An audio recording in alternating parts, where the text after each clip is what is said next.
श्री सरदार पटेल कन्या विद्यालय जेतपुर कक्षा 9 विषय हिंदी पाठ है 18 अंधेरी नगरी। अंधेरी नगरी के लेखक का नाम है भारतेंदु हरिचंद। 18वां पाठ है हिंदी के अंदर।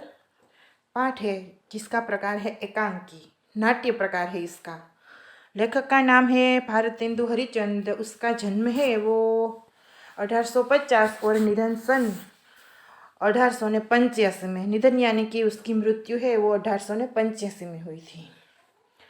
भारतेंदु हरिचंद जो है वो आधुनिक हिंदी साहित्य के पितामह कहे जाते हैं। पितामह यानी कि पापा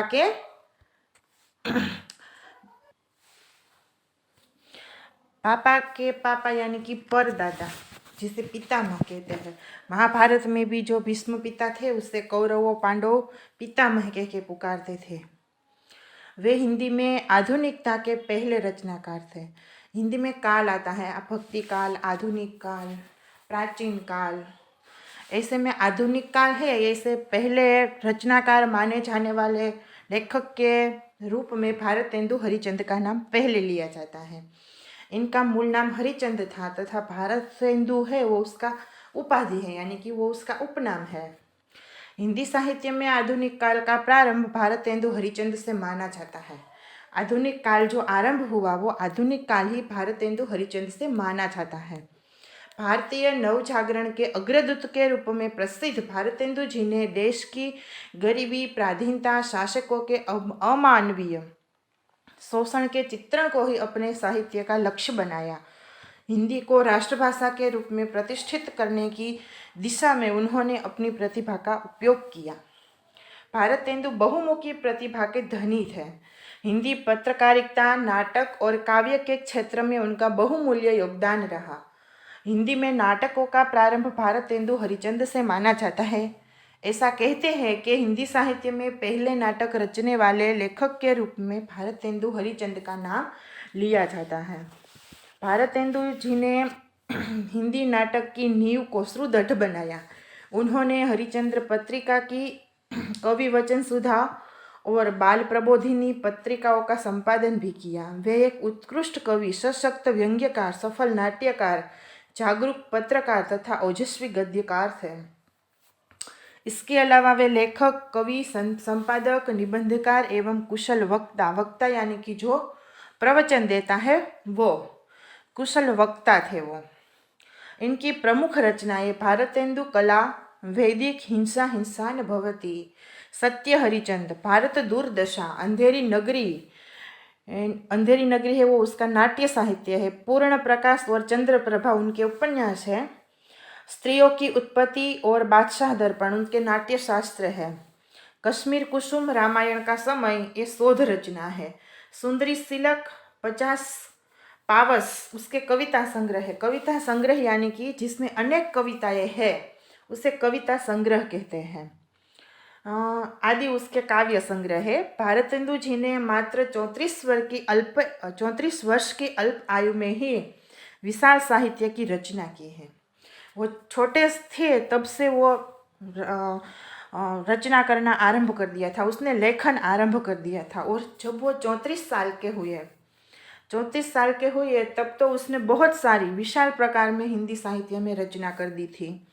35 वर्ष की आयु में उन्होंने मात्रा और गुणवत्ता की दृष्टि से इतना लिखा कि इतनी दिशाओं में काम किया कि उनका समूचा रचना कर्म पथ प्रदर्शक बन गया। हर एक मानव जो पढ़ता है वो उसका पथ प्रदर्शक बन जाता है। पथ प्रदर्शक यानी कि रास्ता दिखाने वाला उसका साहित्य है, वो हमें नए रास्ते की ओर ले जाता है।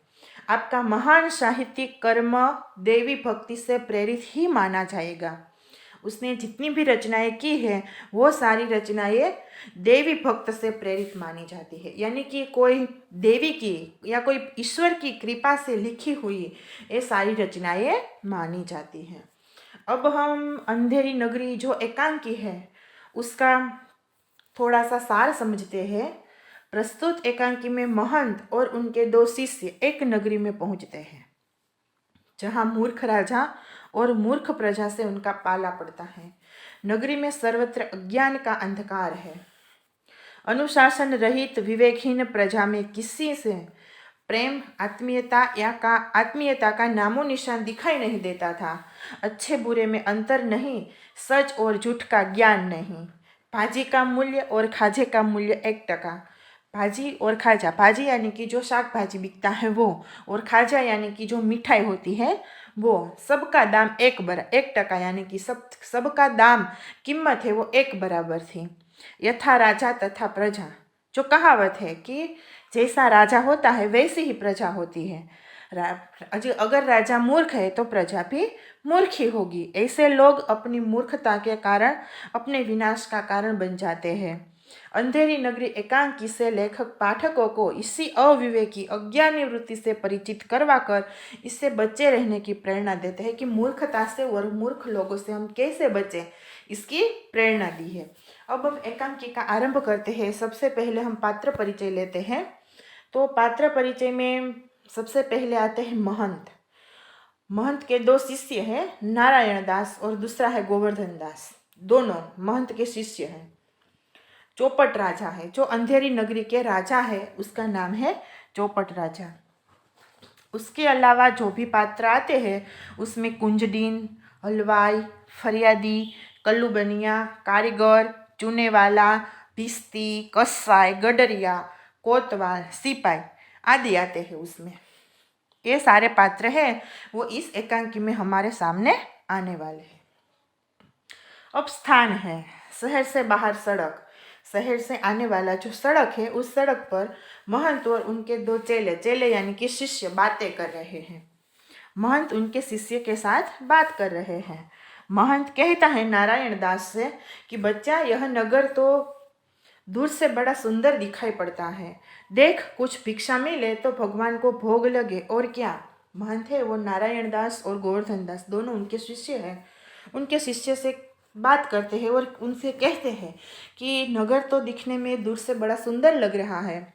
अगर वहाँ पर जाकर हमें कुछ भिक्षा मिल जाए तो हम भगवान को भोग लगाएं, बाकी हमारी कोई इच्छा नहीं है, और क्या। नारायण दास है वो गुरु महाराज से कहते हैं कि गुरुजी महाराज, नगर तो बड़ा ही सुंदर है, पर भिक्षा सुंदर मिले तो बड़ा ही आनंद हो। महंत भिक्षा मांगने की बात करते हैं नारायण दास और गोवर्धन दास के सामने। तब नारायण दास कहता है कि नगर दिखने में तो सुंदर लग रहा है, पर उस नगर में से भिक्षा भी सुंदर मिल जाए तो हमें खुशी होगी, आनंद होगा। महंत कहते हैं कि बच्चा गोवर्धन दास, तो पश्चिम की ओर जा, और नारायण दास को पूर्व की ओर भेजते हैं। गोवर्धन दास जाता है और गोवर्धन दास कुंजड़ी जो शाक भाजी बेचने वाली जो बाई है उसके पास जाकर वो भाजी का भाव पूछता है कि क्यों, भाजी का क्या भाव। प्रश्न चिन्ह है, प्रश्न पूछा है कुंजड़ीन से।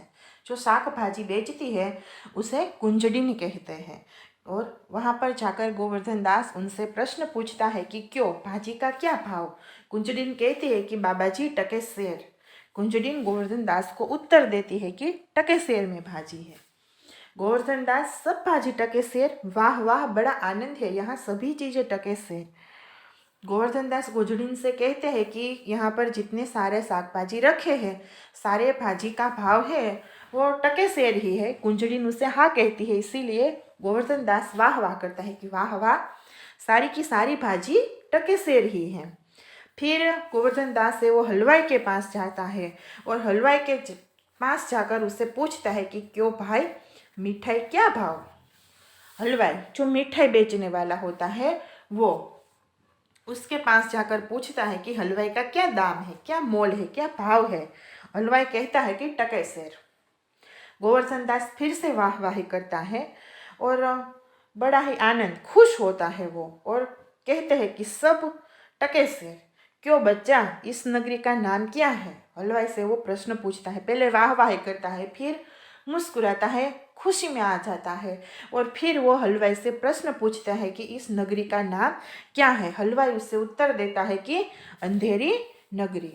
फिर गोवर्धन दास से वो दूसरा प्रश्न पूछता है कि ये अंधेरी नगरी है तो उसके राजा का नाम क्या है। हलवाई उसे फिर से उत्तर देता है कि राजा का नाम चौपट राजा है। गोवर्धन दास फिर से वाह वाही बोलाता है और कहता है कि वाह वाह, अंधेरी नगरी, चौपट राजा, टके सेर भाजी, टके सेर खाजा। हलवाई कहता है कि इतने सारे प्रश्न किए गोवर्धन दास ने, तो हलवाई उनसे पूछता है कि तो बाबा जी कुछ लेना हो तो ले ले। गोवर्धन दास कहता है कि बच्चा भिक्षा मांगकर 7 पैसे लाया हूँ, 3.5 सेर मिठाई दे दे। गोवर्धन दास हलवाई से 3.5 सेर मिठाई खरीदता है। फिर वो महंत के पास नारायण दास और महंत दोनों एक ओर से आते हैं और दूसरी ओर से गोवर्धन दास आता है। गोवर्धन दास आता है तो महंत उससे पूछते हैं कि बच्चा गोवर्धन दास क्या भिक्षा लाया, गठरी तो भारी मालूम पड़ती है। महंत गोवर्धन दास से पूछते हैं, उसके हाथ में जो गठरी यानी कि पोटली थी वो बड़ी थी, इसीलिए महंत उनसे पूछते हैं कि बड़ी भिक्षा लाया हो ऐसा लगता है, तेरे पास जो पोटली है वो तो बड़ी लग रही है। गोवर्धन दास कहता है कि गुरुजी महाराज 7 पैसे मुझे भीख में मिले थे, उससे मैंने 3.5 सेर मिठाई है वो मोल ली है यानी कि खरीदी है। महंत कहता है कि बच्चा नारायण दास ने मुझसे कहा था कि यहाँ सब चीज़ें टके सेर मिलती है, तो मैंने इसकी बात पर विश्वास नहीं किया। बच्चा यह कौन सी नगरी है और इसके राजा का नाम क्या है जहाँ टके सेर भाजी और टके सेर खाजा मिलता है। खाजा यानी कि एक तरह की जो मिठाई आती है वो, भाजी यानी कि जो शाक भाजी होता है वो। महंत गोवर्धन दास महंत से कहते हैं ना कि 3.5 सेर मिठाई लाया हूँ, मुझे 7 पैसे भिख में मिले थे। तब महंत कहते हैं कि मुझे नारायण दास भी यही कह रहा था, लेकिन मैंने नारायण दास की बात पर विश्वास नहीं किया। तो बताओ मुझे कि इस नगरी का नाम क्या है और इसके राजा का नाम क्या है जहाँ पर टके सेर भाजी और टके सेर मिठाई मिलती है। गोवर्धन दास कहता है कि नगरी का नाम अंधेरी नगरी है और राजा का नाम चौपट राजा है। अंधेरी नगरी, चौपट राजा, टके सेर भाजी, टके सेर खाजा। महंत कहता है फिर गोवर्धन दास से कि तो बच्चा इसी नगरी में रहना उचित नहीं है, यहाँ पर रहना ठीक नहीं है जहाँ टके सेर भाजी और टके सेर खाजा बिकता है, यानी कि जहाँ टके सेर में भाजी और मिठाई दोनों का दाम एक बराबर है, वहाँ पर रहना नहीं चाहिए। मैं तो इस नगर में अब एक क्षण भी नहीं रहूँगा। महंत इस नगरी में, अंधेरी नगरी में एक क्षण एक पल भी रुकना नहीं चाहते हैं। गोवर्धन दास उसके गुरु यानी कि महंत से कहते हैं कि गुरुजी मैं तो इस नगर को छोड़कर नहीं जाऊंगा, और जगह जगह दिन भर मांगो तो भी पेट नहीं भरता, मैं तो यही रहूंगा। गोवर्धन दास मना कर देता है गुरुजी से कि मैं तो आपके साथ नहीं चलूंगा, मैं तो इसी नगरी में रहूंगा। क्यों रहना चाहता है वो? क्योंकि वो कहता है गुरुजी से कि दूसरी नगरी में जाओ, पूरे दिन भर भटकते रहो, फिर भी पेट भर खाना भी नहीं मिलता, और यहाँ पर तो सब कुछ मिल जाता है, सब कुछ सस्ता है। महंत गोवर्धन दास से कहते हैं कि देख मेरी बात मान, नहीं तो पीछे से पछताएगा। तू जो कह रहा है तेरी बात सच है, लेकिन यहाँ पर रहना उचित नहीं है, मेरी बात मान ले वरना पीछे से तू पछताएगा। मैं तो चाहता हूँ और इतना कह चाहता हूँ कि कभी संकट पड़े तो याद करना। महंत और नारायण दास दोनों चले जाते हैं और जाते जाते महंत गोवर्धन दास से इतना कह जाते हैं कि अगर तुझे कभी भी संकट आए तेरे पर तो मुझे याद कर लेना, मैं वहाँ पर पहुँच जाऊँगा। यह कहते हुए महंत और नारायण दास दोनों वहाँ से चले जाते हैं। फिर एकांकी का दूसरा दृश्य है वो आरंभ होता है। यहाँ पर राजा मंत्री और लोग यथास्थान, नौकर लोग यथास्थान पर बैठे हैं। पर्दे के पीछे से दुहाई हो का शब्द होता है दुहाई हो यानी कि दया करो, शब्द होता है यानी कि आवाज आती है। राजा मंत्री और नौकर लोग यथास्थान पर यानी कि सभा में बैठे हैं, अपनी अपनी जगह पर सभा भर के बैठे हुए हैं। वहां पर पर्दे के पीछे से यानी कि बाहर से आवाज आती है कि दया करो मुझ पर, ऐसी आवाज आती है। राजा कहता है कौन चिल्लाता है, उसे बुलाओ। तो राजा नौकर को आदेश देते हैं कि बाहर से ऐसी आवाजें कौन लगा रहा है, उसे बुलाओ। नौकर लोग जाते हैं और फरियादी को लाते हैं। नौकर लोग बाहर जाते हैं और फरियादी को बुलाकर ले आते हैं। फरियादी अंदर आता है, वो राजा के सामने कहता है कि दुहाई महाराज, दुहाई, दुहाई यानी कि दया करो महाराज, दया करो। राजा कहता है कि बोलो क्या हुआ। राजा उसे प्रेम से पूछते हैं कि क्या संकट है तुम्हें। फरियादी कहता है कि महाराज कल्लू बनिए की दीवार गिर पड़ी, सो मेरी बकरी उससे नीचे दबकर मर गई, न्याय हो। कल्लू बनिए की दीवार गिर पड़ी है तो मेरी बकरी उसके नीचे दबकर मर गई है, मुझे न्याय चाहिए। राजा है वो कल्लू बनिए को पकड़ कर ले आता, पकड़ कर ले आने का आदेश देता है नौकर लोग जाते हैं दौड़कर बाहर और कल्लू बनिए को पकड़ कर ले आते हैं। राजा कल्लू बनिए को आते हैं, उनसे पूछते हैं राजा की, क्यों रे बनिए, इसकी बकरी दबकर मर गई? क्यों कल्लू बनिए, इसकी बकरी दबकर क्यों मर गई? कल्लू बनिया कहता है कि महाराज मेरा कोई दोष नहीं, कारीगर ने दीवार ही ऐसी बनाई थी कि वो गिर पड़ी। कल्लू बनिया छूट जाता है, वो कहता है कि इसमें मेरा कोई दोष नहीं है, कारीगर का दोष है, कारीगर ने दीवार ऐसी बनाई तो दीवार है वो गिर पड़ी। राजा कहता है अच्छा कल्लू को छोड़ दो, कारीगर को पकड़ कर लाओ। राजा बिना सोचे समझे ऐसे ही निर्णय कर लेता है। देखो कल्लू को छोड़ देता है और कारीगर को पकड़ने का आदेश देता है। कल्लू जाता है और नौकर लोग कारीगर को पकड़ कर लाते हैं। राजा कारीगर से पूछते हैं कि क्यों कारीगर, इनकी बकरी कैसे मर गई? कारीगर से पूछते हैं कि इनकी बकरी कैसे मर गई? कारीगर कहता है कि महाराज चुनने वाले ने चूना ऐसा खराब बनाया कि दीवार गिर पड़ी, इसमें मेरा कोई दोष नहीं है। फिर राजा कहता है कि अच्छा उस चुनने वाले को बुलाओ, जाओ और चुनने वाले को बुलाकर ले आओ। कारीगर निकाला जाता है और चुनने वाले को पकड़ कर लाया जाता है। कारीगर है वो चला जाता है और चुनने वाले को पकड़कर लाया जाता है। राजा उनसे पूछते हैं कि क्यों रे चुनने वाला, बकरी कैसे मर गई? चुनने वाले से कहते हैं कि तुम्हारी बकरी है वो कैसे दबकर मर गई? अब देखो चुनने वाले को तो कैसे पता होगा कि बकरी कैसे मर गई है वो। फिर भी राजा उससे पूछता है, पर चुनने वाला उससे उत्तर देता है कि महाराज भिस्ती ने चूने में पानी ज़्यादा डाल दिया था, इसी से चूना कमज़ोर हो गया। भिस्ती जो पानी भरकर लाता है वो उसने पानी ज़्यादा डाल दिया था, इसीलिए चूना खराब बना और दीवार कमज़ोर बनी, सो दीवार बकरी है वो मर गई। राजा है वो भिस्ती को छोड़ देता है और राजा है वो चूने वाले को छोड़ देता है और भिस्ती को पकड़ कर लाने का आदेश देता है।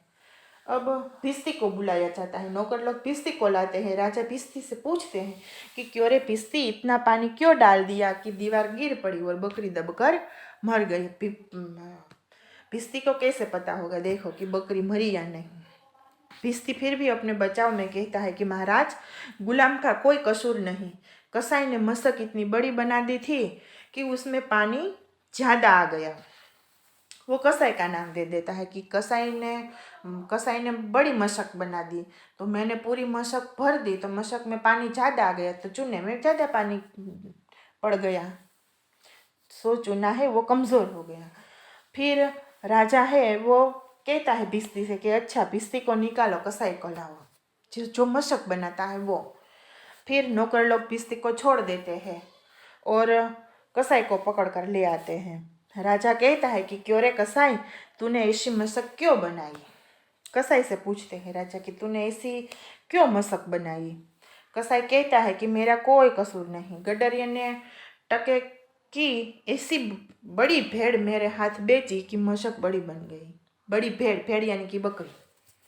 कसाई गडरिया का नाम दे देता है। गडरिया यानी कि जो भेड़ बकरे चराता है वो, कि गडरिया ने मेरे हाथों टके शहर में इतनी बड़ी भेड़ है बकरी है वो बेच दी कि मशक है वो बड़ी बन गई। फिर राजा आदेश देता है कि कसाई को निकालो और गडरिया को बुलाकर ले आओ। नौकर लोग है वो कसाई को भेज देते हैं, छोड़ देते हैं और गडरिया को पकड़ कर ले आते हैं। राजा कहता है, हर एक से सवाल करता है, उसी तरीके से गडरिया से भी पूछता है कि क्यों रे गडरिया ऐसी बड़ी भेड़ क्यों बेची तूने? गडरिया कहता है, वहाँ पर प्रिंट मिस्टेक है, राजा की जगह पर गडरिया आएगा। गडरिया कहता है कि महाराज उधर से तो कोतवाल की सवारी आई, भीड़ भाड़ के कारण मैंने छोटी बड़ी भेड़ का ख्याल ही नहीं किया, मेरा कोई कसूर नहीं है। देखो गडरिया है वो कोतवाल का नाम दे देता है कि कोतवाल ने सवारी धूमधाम से निकाली, बड़ी भीड़ थी, इसीलिए मैंने देखा ही नहीं कि बकरी है वो छोटी है या बड़ी है, तो मैंने बड़ी बकरी दे दी। राजा कहता है कि गडरिया को निकालो और कोतवाल को पकड़ कर ले आओ। नौकर लोग जैसा राजा कहते हैं वैसा करते हैं उसके सैनिक, और गडरिया को जाने देते हैं, कोतवाल को पकड़ कर ले आते हैं। हर एक से प्रश्न पूछा। उसी तरीके से राजा है वो कोतवाल से भी पूछता है कि तूने इतनी सवारी है, तूने अपनी धूमधाम से क्यों निकाली? गडरिये ने डर के मारे बड़ी भेड़ बेच दी। कोतवाल कहता रहा कि मेरा कोई कसूर नहीं है, पर राजा है वो कोतवाल की कोई बात नहीं सुनता और ऐसे ही आदेश दे देता है कि कुछ नहीं, ले जाओ कोतवाल को भी फांसी दे दो। कोतवाल को राजा है वो फांसी पर चढ़ाने का आदेश देता है। सभी लोग यानी कि सभी उसके सैनिक है वो कोतवाल को पकड़ कर ले जाते हैं। दूसरा दृश्य है वो यहाँ पर खत्म होता है। वो तीसरा दृश्य है वो आरंभ होता है। गोवर्धन दास बैठा बैठा मिठाई खा रहा है, मजे से बैठा है गोवर्धन दास, मिठाई खा रहा है। तीसरे दृश्य के आरंभ में गोवर्धन दास मिठाई खाता खाता खुद से यानी कि अपने आप से ही वो मन ही मन है बातें कर रहा है। क्या बात कर रहा है? तो गुरुजी को याद करते हुए कि गुरुजी ने हमको बेखारी यहाँ रहने से मना किया था। माना कि देश बहुत बुरा है, पर अपना क्या, खाते पीते मस्त पड़े रहो। माना कि देश बहुत ही बुरा है, अच्छा है या बुरा है मुझे क्या, पर मेरा तो क्या है, खाना पीना दो वक्त का खाना पीना मिल जाए और सोने का मिल जाए तो बड़ा ही मज़ा आ जाए। खाते पीते रहो और मस्त रहो। 4 सिपाही 4 ओर से आकर उसको पकड़ लेते हैं। गोवर्धन दास ऐसे ही अपने आप से बातें कर रहा था, ऐसे में सिपाही लोग चारों तरफ से आते हैं और गोवर्धन दास को पकड़ लेते हैं। सिपाही कहते हैं, चारों तरफ से सिपाही आए और गोवर्धन दास को पकड़कर ले जाते हैं और सिपाही उसे कहते हैं कि चल रे चल बे चल, मिठाई खाकर खूब मोटा हो गया, आज मज़ा मिलेगा। सिपाही तो अचानक से आते हैं, गोवर्धन दास को चारों ओर से घेर लेते हैं और पकड़ कर कहते हैं कि चल, तूने बहुत मिठाई खा ली, बहुत मोटा हो गया है तू, आज तुझे मज़ा मिलेगा कि मिठाई खाने का परिणाम क्या होता है। गोवर्धन दास घबरा जाता है यानी कि डर जाता है। फिर भी वो सिपाही से पूछता है कि अरे यह आफत कहाँ से आ गई? अरे भाई, मैंने तुम्हारा क्या बिगाड़ा है जो तुम मुझे पकड़ रहे हो? पहले वो सिपाही को अचानक से पकड़ते हुए देख कर डर जाता है, फिर भी वो सिपाही से प्रश्न करता है कि मैंने तुम लोगों क्या क्या बिगाड़ा है, क्यों मुझे पकड़ कर ले जाते हैं? फिर सिपाही है वो गोवर्धन दास के बताते हैं कि बात यह है कि कल कोतवाल को फांसी का हुक्म हुआ था। जब उसे फांसी देने के लिए ले गए तो फांसी का फंदा बड़ा निकला, क्योंकि कोतवाल साहब दुबले पतले हैं। हम लोगों ने महाराज से अर्ज की, इस पर हुक्म हुआ कि किसी मोटे आदमी को फांसी दे दो, क्योंकि बकरी के मरने के अपराध में किसी न किसी को तो सजा होनी जरूरी है, नहीं तो न्याय नहीं होगा।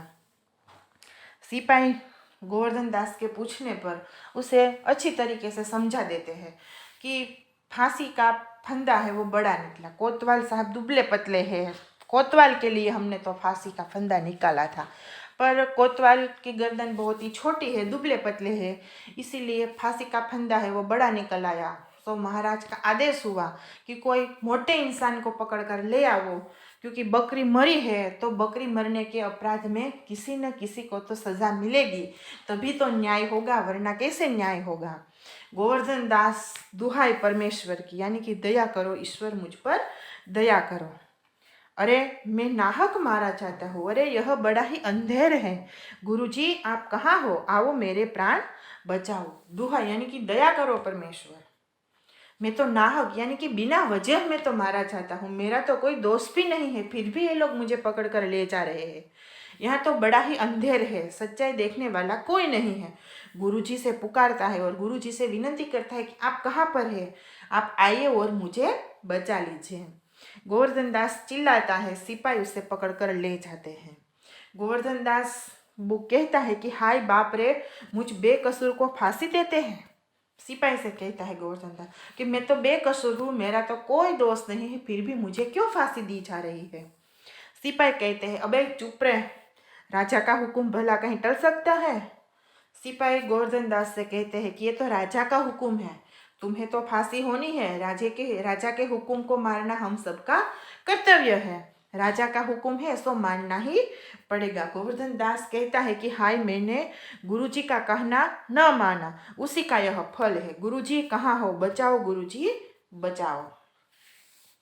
अब गोवर्धन दास को गुरु जी की याद आती है और गुरु जी को पुकारते हुए वो कहता है कि गुरु जी आप कहाँ पर है, आइए और मुझे बचा लीजिए। महंत आते हैं और कहते हैं कि अरे बच्चा गोवर्धन दास, तेरी यह क्या स्थिति है।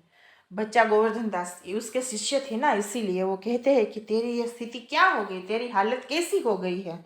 गोवर्धन दास हाथ जोड़कर उसे प्रणाम करता है और फिर गुरुजी के सामने सारी बात करता है कि गुरुजी, दीवार के नीचे बकरी दब गई जिसके लिए मुझे फांसी दी जा रही है, गुरुजी बचाओ। कि दीवार पड़ी, दीवार के नीचे बकरी दबकर मर गई, उसके लिए मुझे फांसी पर चढ़ाया जा रहा है, किसी भी तरीके से गुरुजी मुझे बचा लीजिए। महंत गोवर्धन दास को आश्वासन देते हैं और कहते हैं कि कोई चिंता नहीं, चिंता की कोई बात नहीं है। पहुंच चढ़ाकर सिपाहियों से, यानी कि वो अपने तेवर दिखाकर सिपाहियों से कहते हैं कि सुनो, मुझे अपने शिष्य को अंतिम उपदेश देने दो, मुझे अपने शिष्य को अंतिम उपदेश देना है। मरते समय उसकी इच्छा पूरी करने के लिए जो उनसे उपदेश देते हैं, मार्गदर्शन देते हैं, या तो उसकी इच्छाएं पूर्ण की जाती है, उसे अंतिम उपदेश कहते हैं। उसे अंतिम उपदेश देने दो। सिपाही उसे थोड़ी देर के लिए छोड़ देते हैं। गुरुजी चेले के कान में कुछ समझाते हैं। गुरुजी है वो शिष्य के कान में कुछ समझाते हैं। महंत, नहीं बच्चा, हम बूढ़े हैं, हमको चढ़ने दें। महंत यानी कि गुरु जी बोलते हैं कि बच्चा गोवर्धन दास, हम बूढ़े हो गए हैं, इसीलिए हमें फांसी पर चढ़ने दो। इस प्रकार दोनों बहस करते हैं, गोवर्धन दास और महंत दोनों बहस करते हैं, अंदरों अंदर चर्चा करते हैं। सिपाही परस्पर चकित होते हैं। राजा, मंत्री और कोतवाल आते हैं। दोनों इस तरीके से बातें कर रहे होते हैं, बहस कर रहे होते हैं। ऐसे में राजा, मंत्री और कोतवाल तीनों वहाँ पर हाजिर होते हैं। राजा पूछता है कि यह क्या गोलमाल है, ये लोग क्या बातें कर रहे हैं। सिपाही कहता है कि महाराज, चेला कहता है कि मैं फांसी चढ़ूंगा, गुरु कहता है मैं चढ़ूंगा। कुछ मालूम नहीं पड़ता कि क्या बात है, मालूम नहीं ये लोग क्यों ऐसी बहस कर रहे हैं, लेकिन शिष्य कहता है मैं फांसी पर लट चढ़ूंगा और गुरु जी कहते हैं कि मैं फांसी पर चढ़ूंगा। राजा गुरु जी से पूछते हैं कि गुरु बाबा जी बोलो, आप फांसी क्यों चढ़ना चाहते हैं। फिर गुरु उसका उत्तर देते हैं महंत कि राजा, इस समय ऐसी शुभ घड़ी है, जो मरा सीधा स्वर्ग में जाएगा। राजा से महंत है वो कहते हैं कि इस समय ऐसी शुभ घड़ी है, जिसकी मृत्यु होगी वो सीधा स्वर्ग में जाएगा। ऐसे में मंत्री बोलता है दोनों के बीच में कि तब तो मैं फांसी चढ़ेंगे, तब तो मैं फांसी पर चढ़ूंगा। गोवर्धन दास कहता है कि नहीं, हमको हुक्म है सो हम ही फांसी पर चढ़ेंगे। लेकिन नहीं, कोतवाल कहता है, वो कहता है कि हम लटकेंगे, हमारे कारण ही तो दीवार गिरी थी, मेरे कारण दीवार गिरी थी, इसीलिए फांसी पर मैं चढ़ूंगा। राजा कहता है चुप रहो सब लोग चुप रहो। राजा के जीते जी और कौन स्वर्ग में जा सकता है, राजा के जीते जी कोई स्वर्ग में नहीं जा सकता, तो हमको फांसी पर चढ़ाओ, जल्दी करो जल्दी करो। राजा है वो सिपाही को आदेश देता है कि फांसी पर हमें चढ़ाओ, जल्दी करो आप लोग, जल्दी करो।